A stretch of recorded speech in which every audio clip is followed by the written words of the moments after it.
බදු වර්ග කීපයක් අපිට අවාසි විදියට සංශෝධනය කරලා තියෙනවා.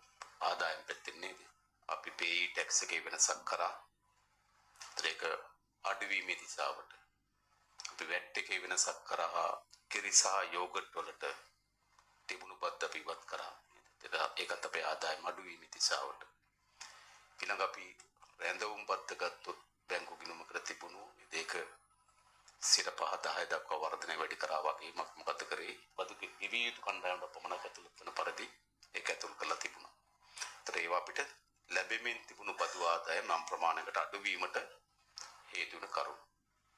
මතක සමාජයේ මතයක් හදනවා අපි මේ ආදායම් පෙළා තිබෙන්නේ බදු වැඩි කරලා කියලා. අතර බදු වැඩි කරලා නෙවෙයි තිබුණු බදු යම් ප්‍රමාණයකුත් යහපත් දිශාවට සංශෝධනය කළා තමයි මේ ආදායම උපයාගෙන තිබෙන්නේ. ඒක වැදගත්.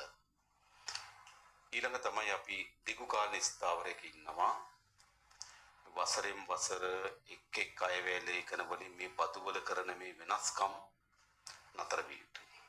ඒක මම දන්නවා ඔයගොල්ලෝ විවිධ සිස්ටම් හරහා ක්‍රියාත්මක කරන කොච්චර දුෂ්කරතාවයකට මුහුණ දෙනවද? උපදේශ මාලාවන් කොච්චර වෙනස් කරන්න වෙලා තිබෙනවද?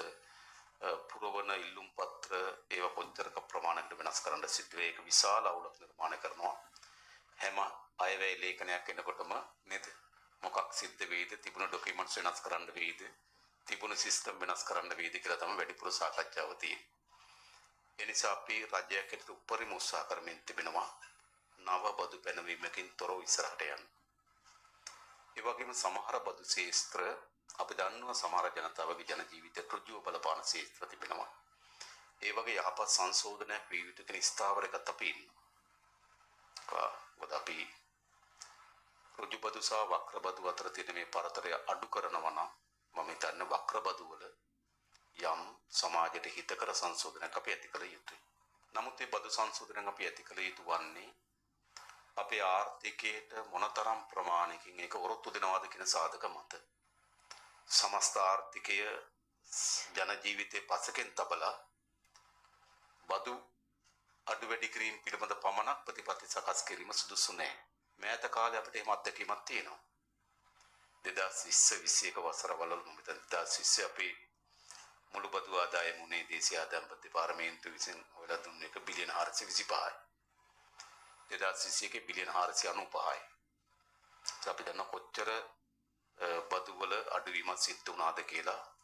ඒ 21 22 ඒ බදු ප්‍රතිසංස්කරණ රටක් හැටියට කොච්චර අර්බුදයකට පත් කරාද කියන එක අපි ඉතාමත්ම තේරුම් ගන්න ඕනකම තියෙනවා.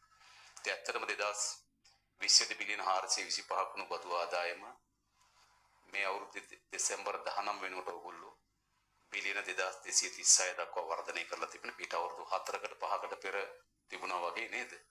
පස් ගුණයකට වඩා වැඩි ප්‍රමාණයකින් ආදායම් ඉපීමේ විල ටිකක් වැඩක් ඇත්තගත්තු. මම හිතන්නේ ඒ කාර්යය ඔයගොල්ලෝ මෙදියත් විලා කරලා තිබෙනවා. ඒ පිළිබඳව නැවතත් බෙහෙන් විසුදුවන්ත වෙනවා. ඒක අපි බොහොම ස්තුතියි.